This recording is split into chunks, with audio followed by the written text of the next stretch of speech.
What's going on, intentional beings, intentional squad? Hope you guys are doing good. You guys are doing great. Before we get into it, man, shout out to the Most High for you and I for giving us another try. We woke up, so that is the ultimate gift. So don't you waste it, don't you ruin it. So today's a special, well, every day's a special day, but today's my 100th day sober. Yeah, all that. Man, that was a big pothole. Yes, all that, man. Shout out to the Most High, man, because I used to be really high, and I promise you, that's the only thing that I did to get by, and it became a lifestyle. So today I just want to talk about what it's been like on my journey of me being sober for 100 days. This is my first sober summer. It's funny because yesterday I saw the guy who, a picture of the guy who gave me my first joint, and I was with my brother Eli, man. Who was kids. I was like 14, so I started smoking since I was like 14. Then high school hit, and it went downhill after that. Met different folks from different strokes of life, and we just kept rolling up just to make it through life. So remember the high school days, it was just in the hallways, man, skipping school, acting cool, but really we was a fool because there was a lot of, lessons that came from it. Never else, there's always lessons. But one of the lessons that is facing getting kicked back because I dumbed myself down just so I could fit in with certain people. Not saying that they were dumb, but I'm just saying I acted the part because I was just like, I don't want to do this work. But I've came to the realization that I'm a very smart individual. So I had to really play the role so I could, be part of the crew, because high school, it was just either you fit in or you're really not in. So the cool kids were smoking weed and, skipping school, going to the mall, getting Chinese food and all that good stuff. And that was life, So there was a certain point where it was just like everyday thing. Even in my adulthood, got my career. I went to Job Corps. There was a drug test, and I remember I was scared because I was smoking on my way there. So passed the drug test. Past statute limit. Yeah, I think so. Limitations, whatever the case is. So I did what I had to do to pass the P test, and I did. Luckily, they didn't do the swab because I would have not had a job. I promise you, I wouldn't have had no career, no Job Corps, no nothing. So, passed the test, made it through Job Corps, and then I ended up going to. Anyways, listen, I smoked, right? That's what I was. I smoked, and I kept on smoking. Became a father, smoked. Pretty much when I was happy, I smoked. When I was sad, I smoked. When I was hungry, I smoked. When I was full, I smoked. I just smoked. I smoked a lot of marijuana, and I wonder if I tallied up all the weed that I bought throughout my life, how much money I really invested into being high. So this year, March 31st, no, actually April 7th, which was my wife's birthday, I smoked my last joint, and today makes it 100 days since then. It just dawned on me, man, my birthday was like a week prior to hers, and I was just we were in Puerto Rico, and I had so much marijuana, I had so much weed that I was like, am I really enjoying this, or is this enjoying me? I was rolling up, I just continuously smoking. I felt like a muffler or a chimney, right? So I'm like, it dawned on me, I was like, yo, you're gonna quit soon, right? I'm like, me quitting? I ain't no quitter, I ain't no quitter. I'm gonna keep giving this all I got till the day I rot, but I felt it, I felt it coming on me. It was just like one of my best friends, man, Jason, he quit smoking, and he was heavier smoking than I was. Like, he'd go through what he went through in like 2 days, and me, it was like 4 or 5 days, and I'd have to re-up, then wash, rinse, and repeat. And then eventually he was like, you're gonna quit soon, right? But I'm not gonna tell you when to do it, how to do it, but you're just gonna do it. So I'm like, man, I ain't no quitter. Little did he know, I am a quitter. Proving that to myself now, I was able to tell myself no. So one day we was on my wife's birthday, we were at the spa, and I met this gentleman, Michael, and this CEO of a company, and I was just like, he was telling me how he used to drink a lot, how he was an alcoholic. I wouldn't say alcoholic, but he enjoyed a beverage or two, and until one day he like just gave it up. 25 years sober. He works out a lot. He hikes, rides his bike, and I'm like, man, I do all that. I like hiking. I love hiking. So, long story short, short story long, I was just like, okay, how'd you do it? He just said, yo, I just started controlling the controllables, the things that I could control. And if it's out of my control, then it can't be controlled. I gotta let it go. I was like, what? He's like, yeah, control the controllables, right? Not everything you will be able to control. So long story short, that sparked a fire within me, man, like a raging phoenix. And I was like, you know what? I got one more joint at the crib. He's like, go there and enjoy it and break up with it. Even if you got to play some sad music, man, because you know it's the last time you're going to see Mary Jane. You're going to have to let it go. Simple and plain. So I did that, man. I went home. I'm not gonna lie, I was scared, but I had to find out who I was without it. I had to know who I was without the buzz, right? I had to figure me out on a different level without always silencing what's screaming within me. And that what was screaming within me is that I'm great, that I'm able to do anything that I put my mind to. And I had to realize too, the people that I used to smoke with, joke with, they're no longer around. So who am I really smoking for, right? Because it's a social thing for me. It was, at least. That's why I used to meet girls. Hey, you smoke? Yeah, I smoke. Oh my God, I gotta go get high. Just little thotty shit. So we did that. And then after a while, like, I started doing my homeboys. We smoked to bond and talk. But even that, man, 100 days, I realized that my circle has changed. The people that I used to hang out with, which is one of the cons, I guess, but also a pro, I guess. I'm not really controlling that. I'm just living in the movie of me.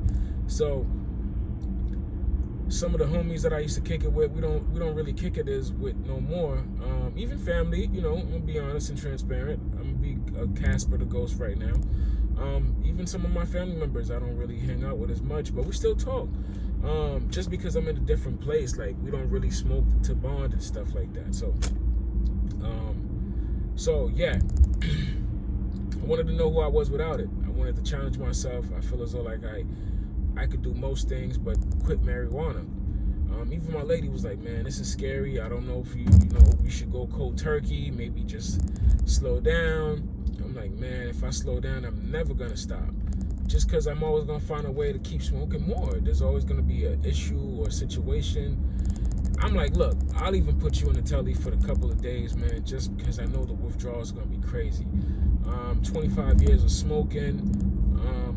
It's no, maybe 20 years plus, right, of indulging in marijuana. It was kind of scary for me. I'm not even gonna front. I'm not gonna lie.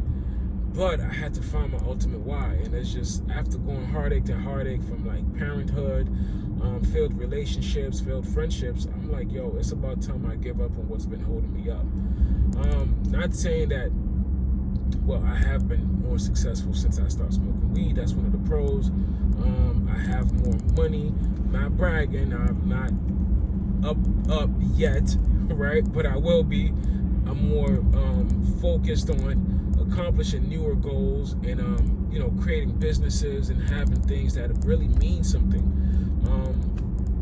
So some of the pros are, well, let's start with the cons, right? So some of the cons were, first, giving it up. I could not sleep. Oh my gosh, man, sleep was nowhere to be found. Like a kid that skipped school, he was absent. Sleep was absent. Afterwards, took a couple of days, maybe 3-4 days. 3-4 days of me just flopping in the bed like a fish out of water. Shout out to my lady because she helped me down. Like the concrete shoes I never knew I needed. So she's like, it's okay. It was like real like Pookie from New Jack, man. Just shaking. I smell weed everywhere. In my state too, it's legal. So everywhere you going, it's just everybody's rolling up, sparking up. And I'm like, man, I could smell it. I became a weed hound, man. I could smell it from a mile away. And so that was one of the withdrawals for me. And then I really didn't eat as much as I thought I usually do, or could, because again, I smoked before I ate, I smoked before I showered, I smoked after I showered. I just smoked. So for me, eating was kind of odd. It was a little weird. Most importantly, too, my attitude. Oh my God, I was such a jerk.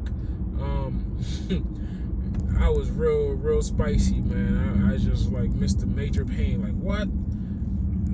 Stiff lip, butthole lip, right? Like just mad all the time. She's like, you just need to smoke. I'm like, no. She's like, I'm about to go get you some weed. I'm like, no. I said no to everything like a bad 2-year-old, man. I was like, no. It was like my new favorite word. No. I'm going to the gym. Gotta get up. So again, I had to substitute, well, not even substitute, trade in a habit for a new habit. I've always been an avid gym goer, gym participator, whatever you call me. But now it's much more than ever, because now I find it to be my new high, right? I find it to be my new getaway in a lot of sense. So that was pretty helpful. That was major help, to be honest. So went to the gym. Every time I felt like I wasn't him, I wasn't, life was just screaming at me in my head, man. When you're not smoking, the voices in your head are so amplified, so loud. The feelings you feel, the emotions, the voices of regret, neglect. Why did this person do this? Why did this happen? Why? And I had to really tell myself, be quiet. I had to tell the voices in my head, like, go ahead. That's not true, And a lot of times you catch yourself overthinking I'm an overthinker naturally. So now that I'm not even like, I don't have the pacifier of weed, my brain was really going top-notch speed. It was just thought after thought. It was just the monkey brain going from one branch to another branch. And I'm like, oh my gosh, how do I make it stop? I'm going to the gym. Tire myself out, right? So what else? I noticed too, my attitude was I said the attitude part. Socially, when I go into public, I noticed much more aware of things and people, and how people utilize, I don't drink neither. So I went cold turkey on everything. I wasn't much of a drinker. Like, I drink here, and when I was a heavy drinker, I was at my heaviest. I drunk a lot of Hennessy, right? Just, Henny dick, all that, anything is possible. That was me. I'd get off of work, grab a bottle of Henny. Yeah, you know how that happened. You know how that, well, I hope you don't. And if you do, you do. If you know, you know. So, here you go. So I cut all that out. So when I'm out in public, I get me a mocktail. I get me a virgin mojito, right? So that's pretty much it looks like a drink, but it's not, right? It's just so you could it's like a wolf in sheep's clothing, right? So I put on the sheep's clothing and I just pretty much act like I'm part of the social thing. But it's just for me to get some mint leaves and seltzer water and some, it's pretty refreshing, especially in these summer days. So this is my first sober summer, and don't get me wrong, it's like everything that used to trigger me, family, friends, work life, finances, I am just facing them on. I am just dealing with them, having hard conversations with people, and actually staying calm and realizing that I am in no harm. No one is going to harm me. No one's going to spank me, beat me, do none of that shit to me, right? So I'm like, all right, bro, you can stay cool, calm, relax. What can you learn from the situation? Even if somebody did try to play me, they didn't play me, they played themselves, because I'm an honest and genuine person, and I take pride in doing that and being that. So if they play me, they just play themselves out of somebody who's very rare, and I honestly, truly care about people. So that was cool for me too. I'm learning that about myself, and I'm like, not letting things go, but I'm willing to let myself grow. So when it comes to reacting, I tell myself no. I tell myself breathe. What can you learn from the situation? If you were in their shoes, would you do the same thing? Most 9 times out of 10, I wouldn't. But hey, I'm not them, they're not me. So that's the beauty of it all. So as I'm growing through this journey, man, my 100th day. If you told me this, if old me was like, yo, you know you can go 100 days without burning an L, without rolling up, like, I went to go get some edibles for a good friend of mine, because again, so I put myself in a situation where I would have failed before, and I succeed, I win, I thrive. And I went in there to get some edibles for a good friend of mine, and the dude's like, yo, where you been? I was thinking about you. No, Diddy. Like, bro, where you been at, dog? Like, I'm like, bro, I stopped smoking. I'm just here to pick up some edibles. He's like, yo, I was just thinking about doing the same thing. I'm like, man, my lungs was black as charred meat, bro. My lungs was the same color as jerk chicken. But I had to give myself a break. He's like, bro, that is amazing. So maybe I could do the same for you, tell you that you can see life from a different view, and you don't have to, unless you want to. Again, this is your movie, this is my scene, and I'm just going to do what it needs to be done for me, right? So I hope you do the same for you. Save some money, keep it in your pocket before you tie it to a rocket and burn it, and invest in other things that's going to make you do better things, right? Because I'm learning that the ultimate true wealth is buying your own time, freeing your own mind, doing what you want to do with who you want to do it with, when you want to do it with, and for how long you want to do it with. That is beautiful to me. I was like, wow, that's what I want to do. That's who I want to be. And I'm on that journey. Don't know if I ever roll up again, and because I could roll up, okay? Shoot, I could roll me a spliff, all right? But who am I without it? Who am I without, can I get mad and not react? Can I not throw it all away for one moment, right? For a second or two, like 30 seconds of telling somebody about themselves. Can I really do it? And I am, I will. I'm like, man, what else can we do, right? It's like, you figuring out a new toy, you're like, yo, what else can I do, right? What else does this thing do? So, listen, intentional beings, let's be intentional about a lot of things. Most of all, ourselves. Proud of you. I love you. Stay sucker free. Stay blessed by the best. Stay away from anything that makes you feel like you are less. And please, love yourself, hug yourself, protect yourself, because you deserve it all. I said a lot to say all of this, man. Like, you could change things. Most importantly, you could change yourself. And once you do that, life will be like, oh, okay. What else can he do? So, peace, love, stay sucker free, and prosper. I'll see you guys on another. Oh, if you're on the same journey, let me know in the comments, man. If you need some help making it through the same situation, let me know. Together we can grow. Iron sharpens iron. I'm very grateful for my circle, my brother Eli, my wife, my sister, my therapist. I have a therapist. Come on, we can't win this battle alone, man. Everybody needs a good team. So before you do things to yourself you may not like, talk to the people that you know you may need in your life, man. Peace. Blessings.